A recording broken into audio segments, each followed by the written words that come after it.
This is Robert Mardlanchi of C21 Canada, Canadians for 21st Century Learning and Innovation.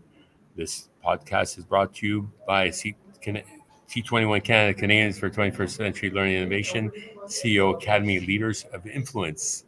I'm honored to have join me for the Canada Leadership Learning Series, Dr. Gina Cherkowski, Director of Research and Development at Headwater Learning Foundation, and C21 Board of Advisors member on social emotional learning and the Goldie Hawn Foundation MindUP program and research that's being conducted. Thank you for joining me this afternoon, Gina, and welcome back.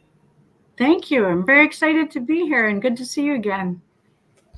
Likewise, a little bit about Dr. Cherkowski. She's a disruptor, innovator, activator, STEM guru and researcher, award-winning social entrepreneur, and catalyst for innovation and creativity, education game changer, social justice education activist, and a speaker and consultant. And she works to ensure all kids are fully engaged and empowered and successful. Wow, you've been very busy of late, and talk to me a little bit about this new initiative that you're involved with around social emotional learning. Sure, absolutely. So I've always been known as a math and STEM person. And we know in the math classroom, we often have a lot of kids who have math anxiety. And, I have done a lot of research and done some talking around how identity is formed inside the math classroom and how quote unquote kids call themselves, I'm in the quote unquote stupid class, things like that. So I've kind of always had this passion for looking at belonging, identity, social emotional learning, and mental health. I feel like this pivot to my research lately has been really critical and important. Kids, given the last few years of everything we've had to go through, kids have increased needs in the classroom. And so I'm not just looking at social emotional learning needs inside a math classroom. We're looking at the whole gamut of you need to be well in order to learn well. So that's where my research has taken me. Fascinating. Very excited. And talk to me about the Goldie Hawn Foundation and how you connected with that. It seems quite interesting. I'm somewhat familiar with it, but maybe you can talk to a little more about the connection and inspiration for it. Sure, absolutely. The founder of my research organization, so I work for Headwater Learning Foundation, also founded a school. The school was founded 43 years ago, and it's a school for neurodiverse kids. That's how it started. So supporting kids who learn uniquely. When they applied for a research grant from the government of Alberta, Alberta is giving away grants for people who are doing work in the area of mental health. They were fortunate enough to get the grant. We did a large-scale study on what kind of programs would best support a school with social emotional learning and mental health needs. And the Hawn Foundation's program, MindUP, came up. I really loved it. It's connection both to you and I, Robert, back when we were in Vancouver for one of your EdTech summits. And right. Dr. Reichel and I were there speaking together, and I loved her work. I was super intrigued how she proved the contagion between teacher stress and student stress and vice versa. And she's on the board of the Hawn Foundation research panel. So, I knew the program was well vetted, well researched, and it came up as the winning program that we wanted to move forward with and implement in the school. Calgary Academy is the school. And so we hired a wellness coach. We've got a researcher. We've got myself, and I've got a little bit of a team. They're implementing the program and doing amazing work to support not just kiddos, but kiddos, teachers, leaders, and parents and families as well. Fascinating. Yeah, the post-COVID has been a real challenge for both students and teachers and parents too have not come out of this well necessarily. So these programs are critical, aren't they, to support kids and to your point about your passion about engagement and engaging kids. And in order for them to be engaged, they need to be well. Absolutely. And what I love about this program is it actually teaches kids a little bit of metacognition. So they learn about how their brain learns and what happens when their brain is hijacked by stress or anxiety. And, they come up with the language. It's all leveled age appropriate. So little guys are using the wise old owl part of the brain.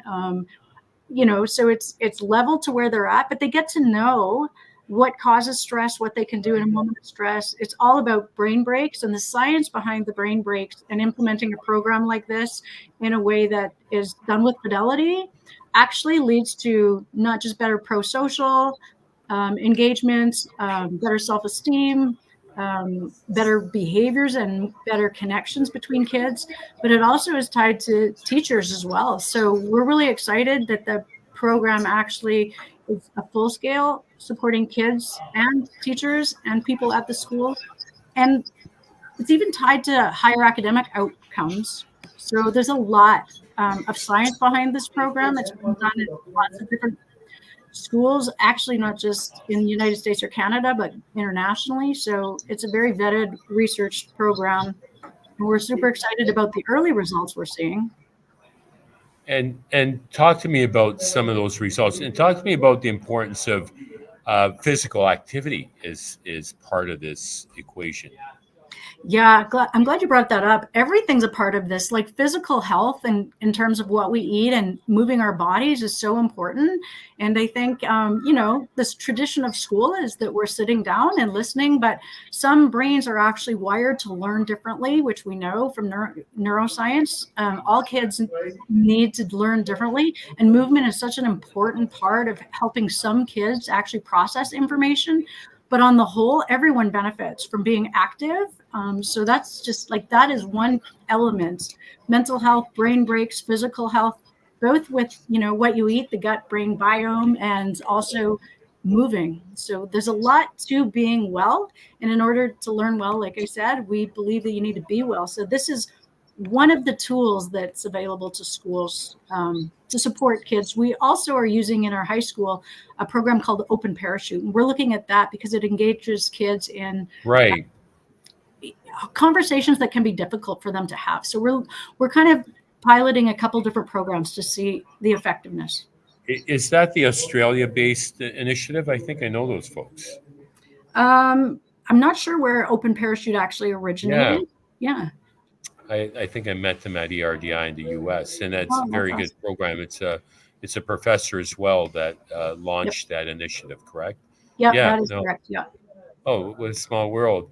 Mhm. And I understand you're going to be traveling the world a little bit to talk about some of your research.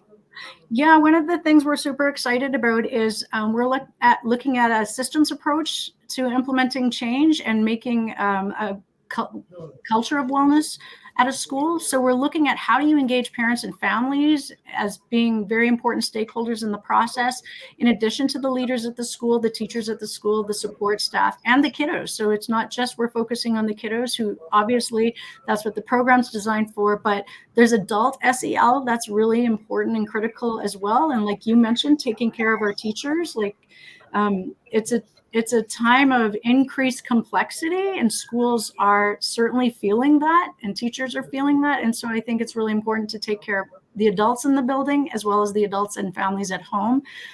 So yeah, that's what we're going to go speak about at the International Congress for School Improvement and Effectiveness in Dublin. We're super excited about that. Talk to me, congratulations. Talk to me about the importance of parental engagement in this process of well being, because, as parents, we've been engaged with our kids. My kids are off the payroll now, so they're out working. It's a nice feeling, but it was all consuming for a very long time. We were immersed in school council, activities, coaching. Um, it's part of the journey. And the one thing that I've seen among some parents, as they start having regrets, because they could have done this, should have done that.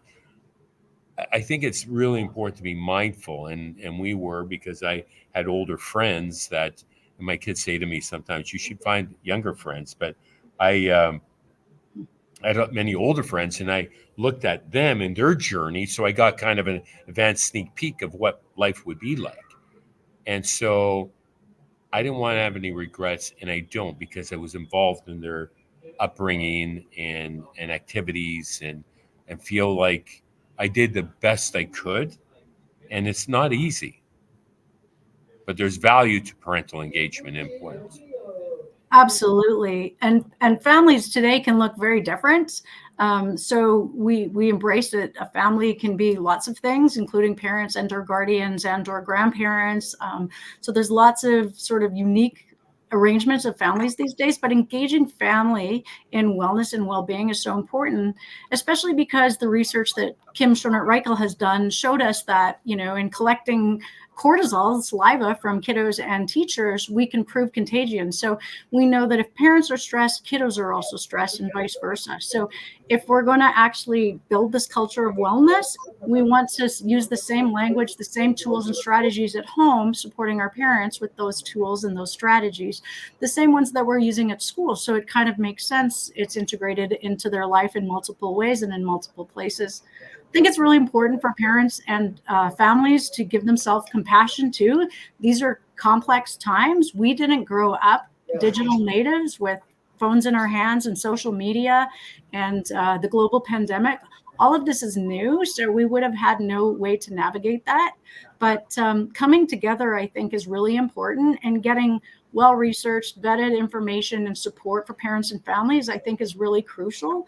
So there's a lot out there, but what's helpful and great that's out there, and I'm constantly learning myself. A great tip that I heard the other day is, we're so used to when babies are upset or little kids are upset, we're like, shh, we kind of quiet them or hush them or tell them it's okay. Now, we know the science behind letting them have a moment to really express what they're thinking and feeling, and allowing them to feel heard is really important.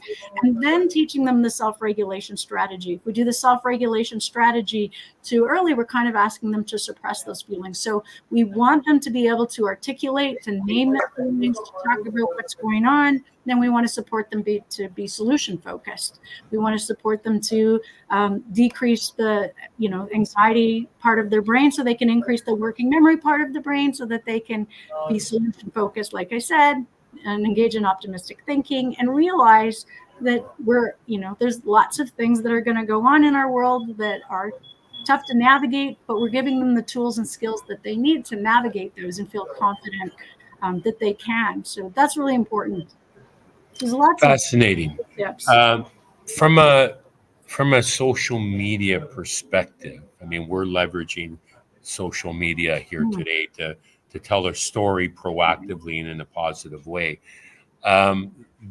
This device can be very distracting, and I've heard, and speaking with teachers of late, that we have co-op students, and one of the teachers came in last week and said, I just finished arguing with my students about their use of the mobile phone in the classroom and how they were being distracted and not doing their work. Right.